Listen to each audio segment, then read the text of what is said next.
When ex-Chadian President Hissene Habre was sentenced to life imprisonment in 2016 for war crimes, crimes against humanity, and torture, it was a double victory. The victory of a struggle for justice that has been fought by the victims and their loved ones for 25 years. And also the victory of a legal process intended to better respond to certain crimes that are so serious that they pose a threat to the entire international community.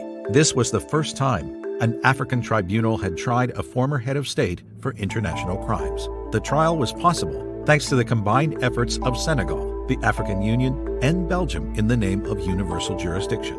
This is an exception. Usually, according to the principles of sovereignty, a state's jurisdiction is based on the principles of territoriality and nationality. In other words, a state may initiate legal proceedings for crimes committed on its territory, or if the alleged perpetrator or victim of a crime committed outside of its territory is a national of that country.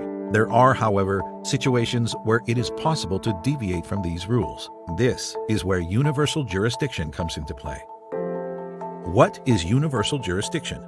According to its principle, a state can try perpetrators of certain crimes, regardless of the location of the crime or the nationality of the perpetrator or the victim. Universal jurisdiction applies to crimes of such magnitude that they violate the principles of humanity and thus affect us all. The aim is to prevent the perpetrators from evading justice if they have escaped domestic prosecution. After the Second World War, this exception was created by the 4 Geneva Conventions of 1949 and their additional protocols, international treaties which define the basic rules of warfare, and international humanitarian law. Universal jurisdiction is established to prosecute war crimes and to fight against impunity beyond national borders.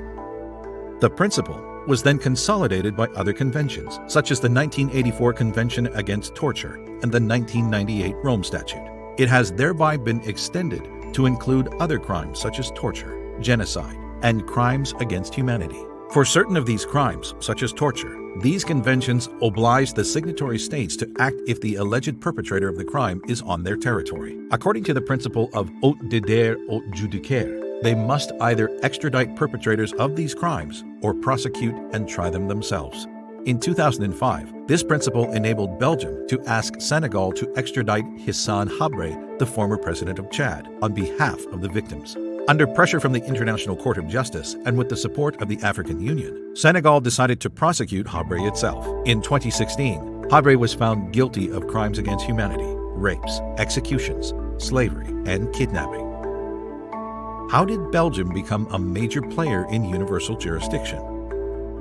In 1993, Belgium adopted a law giving Belgian courts universal jurisdiction to try serious crimes under humanitarian law. This law initially focused on war crimes and allows prosecution even if a person is not on Belgian territory.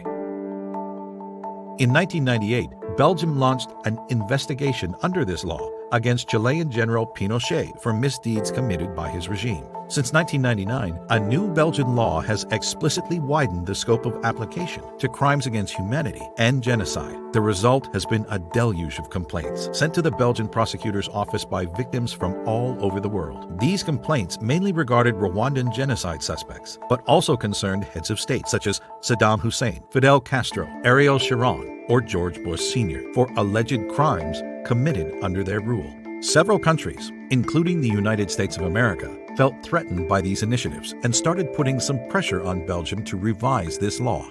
After a few years, in 2003, the 1993 law was repealed and the Belgian Criminal Code amended. Yet Belgium still exercises a restricted form of universal jurisdiction. Fabien Narezzi, for example, was the first person brought before a Belgian court to be prosecuted for and found guilty of the crime of genocide committed in Rwanda in 1994. Because one of the victims was of Belgian nationality, the case had a direct link to Belgium. What is the role of international institutions? International institutions such as the ad hoc tribunals or the International Criminal Court, working alongside national jurisdictions, are powerful tools in the fight against impunity. The creation of the International Criminal Tribunal for the former Yugoslavia in 1993 and for Rwanda in 1994 highlights the added value of a permanent institution with a broader scope of action. The Rome Statute established the International Criminal Court in The Hague in 2002.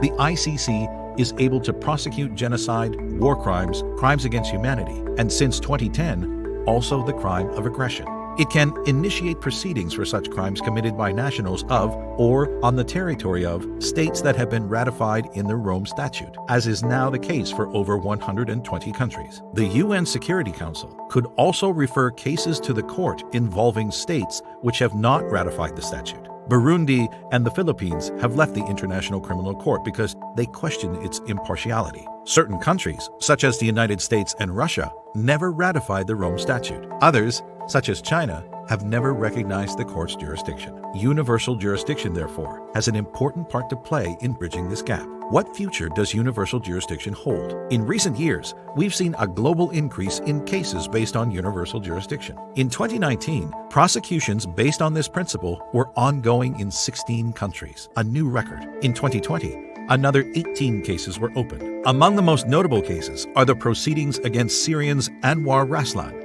and Iyad Al-Gharib, and that against the Congolese Roger Lambala in France. Actions were taken following a complaint filed with the Argentine courts regarding the allegations of genocide carried out against the Rohingya people of Myanmar. The facts are clear. Universal jurisdiction is one of the best legal tools at our disposal to fight impunity for the most heinous crimes. Such initiatives are vital and send clear messages to the perpetrators of these crimes. There is no escaping your actions, and you will be held accountable.